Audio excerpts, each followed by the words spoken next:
2018 marks the entry of not one, but two Japanese cities into the top 10 most livable cities on the planet, as judged by the Economist Intelligence Unit. Osaka made it to place 3. Bang! Bang! Bang, bang, bang, bang, bang, bang, bang! It's a fun place. Its rival city Tokyo proudly takes place 7. But wait, isn't it common knowledge that Japanese and Asian cities in general are extremely cramped with small and expensive apartments? Basically plain awful. This is the misconception that I want to clear up today, and what might look like the biggest weakness of the cities of Japan could actually be their biggest strength. And by that, I mean the extraordinarily high population density. By the way, hey guys, I'm Nico, aka The Red Value. Let's do this. Japan has a very small landmass of 377,973 kilometers squared, and it contains over 126 million inhabitants, as per the 2019 census. Comparing that to the United States of America, which boasts a landmass of nearly 10 million kilometers squared and just around 330 million inhabitants, we can see that Japan has a much higher population density, 10 times higher in fact. In other words, on the same space, 10 times more people live in Japan than the United States of America. Shoeboxes, cramped space, and a lack of privacy, with walls made out of paper, is what many Westerners believed life in Japan to be like. The first thought, it's horrible, right? Quite frankly, living in Japan, I must admit that things definitely were a bit narrow over there. But living quality wasn't worse. It was great actually. The increased population density, aka more people living in the same space, resulted in a lot of features that are otherwise not possible. I will start with one that a lot of people are hopefully already familiar with: convenience stores. Japan is well known for being a country with a ton of convenience stores, with there being one at literally every corner. This is precisely only possible if every single convenience store is able to make a profit, and they are, simply because every single one gets enough foot traffic due to the high population density. It is said that in all populated areas of Japan, a convenience store is reachable by foot, and that is a phenomenal increase to your quality of life. The same logic can then also be applied to vending machines. The famous vending machines of Japan. Same with the convenience stores. Every single one needs to be able to make a profit. In Western nations, vending machines are usually quite a bit more expensive than in stores, because they require more expensive maintenance. But in Japan, prices are actually comparable. So with strong competition from convenience stores being everywhere, how are they able to still make a profit? The key lies exactly in the fact that vending machines are everywhere. The expensive part of maintenance isn't to restock it or refill it, it is to drive to it. After all, the way there isn't exactly a productive use of an employee's time. But precisely because there are so many vending machines in Japan, it becomes cheaper to maintain them, because the time to get from one vending machine to the next is minimized. A vending machine maintenance worker in Japan will be spending much more time actually restocking and refilling the products than a vending machine maintenance worker in the West. It thus becomes much cheaper to maintain them, and thanks to the increased foot traffic from the high population density, every single one of them is able to turn a profit despite the surrounding competition. So with vending machines being everywhere, it precisely makes it easier for there to be many more. Talking about vending machines and convenience stores, that was the warm-up. And let's dig a bit deeper into the features of Japanese neighborhoods now. If you've ever been to Japan, you've probably noticed that small stores are everywhere. Yeah, it's not just convenience stores that are taking advantage of the increased population density, but all types of other stores as well. The iconic Japanese style of stores, being in all places, is not just a sight to behold, it's highly functional. Imagine you need to go and get your dry cleaning. You don't need to drive the distance of a round trip to the planet Saturn to get there. You can pop out of the house, walk 10 minutes, and be done before the sun rises. The key phrase here is, you don't need to drive. Basically, when compared to a Western city, this dry cleaning tip just reduced the number of cars on the road by 1. But this isn't just your dry cleaning trip, but everyone else's too. And not just dry cleaning, but your food, supermarket, doctor's appointment, and whatever else you can come up with. In a small neighborhood, that could be 10,000 less times a car is on the road than a comparable neighborhood in a Western city. So when you have less cars on the roads, you then also usually need less roads. And one key thing that many people often overlook: roads need space. And that space that was previously taken up by a road, that could instead be made into another house, allowing even more people to live closer and closer together, further decreasing the need for cars, because even more stuff should be in your vicinity. You can clearly see a cycle here. The closer people live together, the more easier it is for them to live even closer together. So why isn't this like that in Western cities? Some people might say, culture. We like our big roads, cars, and houses. This culture of ours spurred on how we make our zoning laws. Unless you have already bought or built a house, you might have never heard of these types of laws, but they make perfect sense once you hear them. Basically, the local governments of a city or county dictate where something can or cannot be built. Typical zones include residential zones for houses and apartments, commercial zones for shops and restaurants, or industrial zones where only factories and production plants can be situated in. In Western countries, those are usually strictly separated. You can do a quick visit to any American city on Google Maps for a great example. Just go to a single place and you'll see only residential buildings, for example. Go to another place and you'll see shops, and yet another for factories. Japanese zoning instead is different. Zoning is separated into tiers, and each tier allows you to build any building from the tier below as well. So, while you can't build a shopping mall in a residential district, you are able to build a house in a commercial district. Thus, Japanese people are able to live close to their basic needs, while Westerners do not. Western zoning laws are extremely detrimental when it comes to errands. Americans are basically forced to drive from one zone to another because walking would be too far. Your dry cleaning trip thus adds a car to the roads, as well as everybody else's errand. And because you have so many more cars, you increase the need for roads. And also parking, don't forget parking. That takes a lot of space up as well. And this pushes people further apart. A vicious cycle. American cities didn't have to use their space wisely because they had so much of it, so they didn't. Japanese cities, in contrast, had to instead make the most of what they had, and thus created their efficient zoning laws. In a way, this is a contrast to the way capitalism spurs innovation. The entity at the top, with the resources to spare, has no need for innovation, while the entity below needs to try really hard and be innovative to get a piece of the pie. Being able to live right next to all my basic needs made it much more time efficient for me to live in Japan. That was one reason I really liked living in Japan. But let's talk about the infrastructure of the Japanese cities and how that plays a role in forming its society, basically. But before we continue, I wanted to let you know that a ton of people, subscribers, they told me that they aren't being sent my videos. What's new?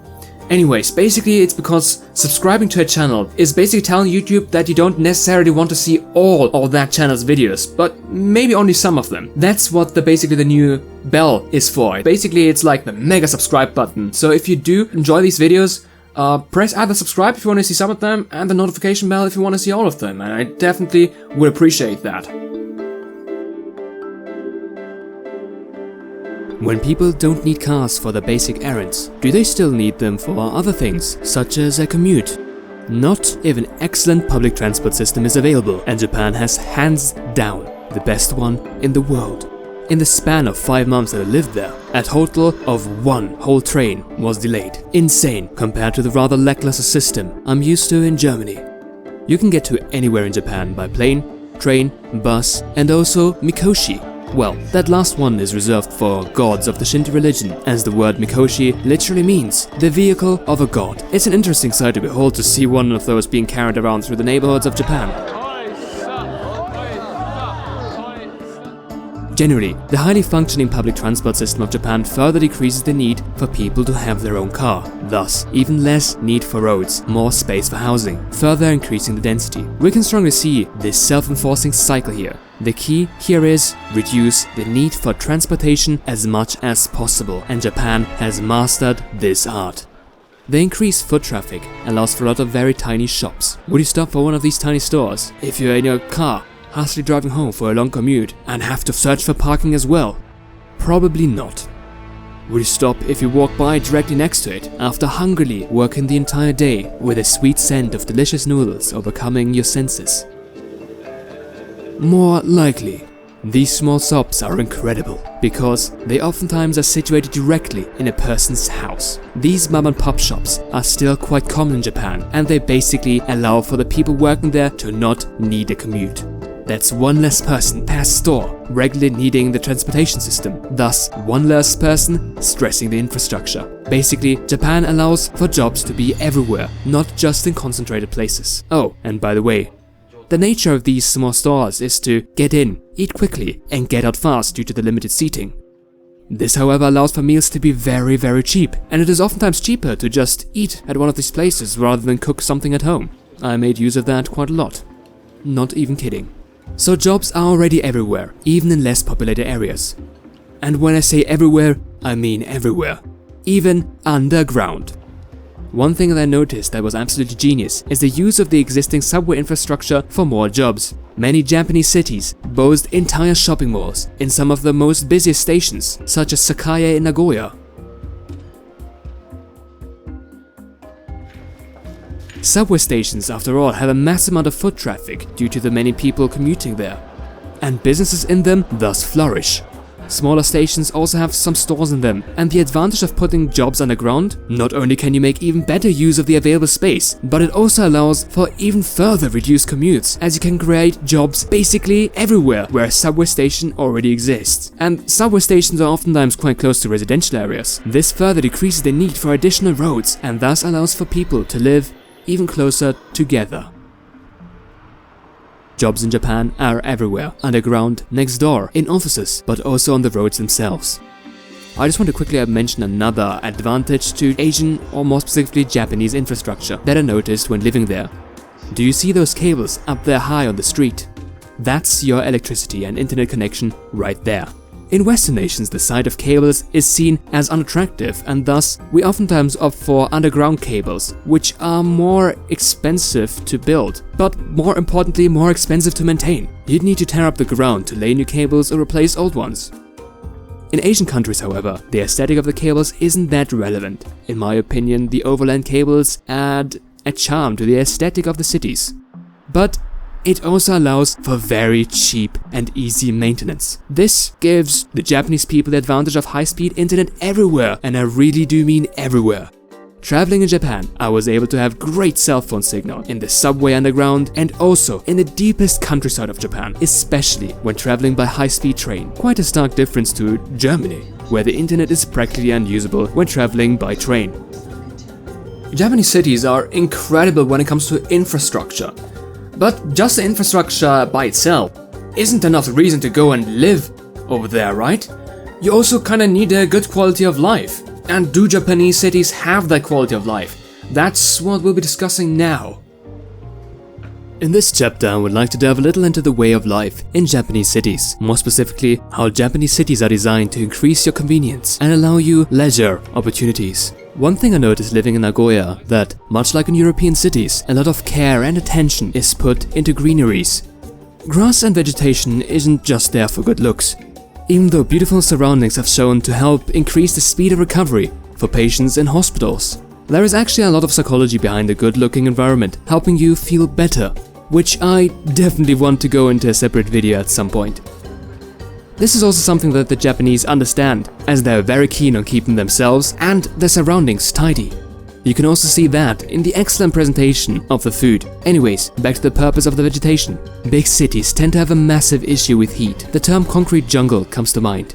In German, we have a more fitting term called Betonwüste, literally translated as concrete desert. And without greenery, a desert a city will become, especially in a country like Japan, where summers can get very hot and also humid. The issue with concrete and building materials in general, especially glass, is that they're highly reflective of the incident sun rays. But they don't just reflect them back into the sky. They reflect them onto other buildings, which then reflect them onto the roads, back onto other buildings, and then onto you, the unsuspecting tourist. This is also the reason why you should wear goggles during skiing, as the snow reflects the UV rays of the sun into your eyes, potentially damaging them. This reflection keeps the city not just warm, but dangerously hot. This is however avoided thanks to the astonishing amount of greenery. The Japanese take great care to make sure plants and trees are plentiful at every corner. After all, the plants don't reflect the light rays, they absorb them and use their energy for photosynthesis, where they then break the chemical bonds of the carbon dioxide, releasing oxygen into the air. The energy of the light rays is thus converted towards growth for the plant, and the oxygen, well, it makes the air quality better. In turn, the cities get cooled down, reducing the risk of being concrete deserts.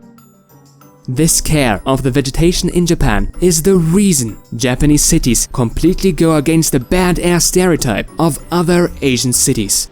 This makes Japanese cities incredibly livable, and to me, it is no wonder why the Japanese have such a high life expectancy.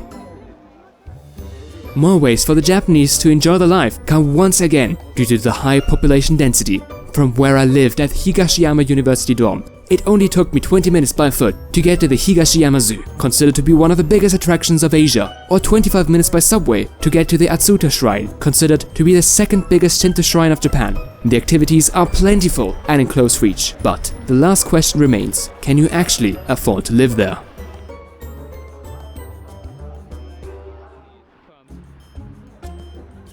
Japan currently has a huge problem with people escaping the countryside. Buildings are getting abandoned, communities are not able to sustain themselves anymore. The countryside, or so-called inaka, is dying out. People are moving to the cities for more opportunities, which, like in Western cities, are causing housing shortages.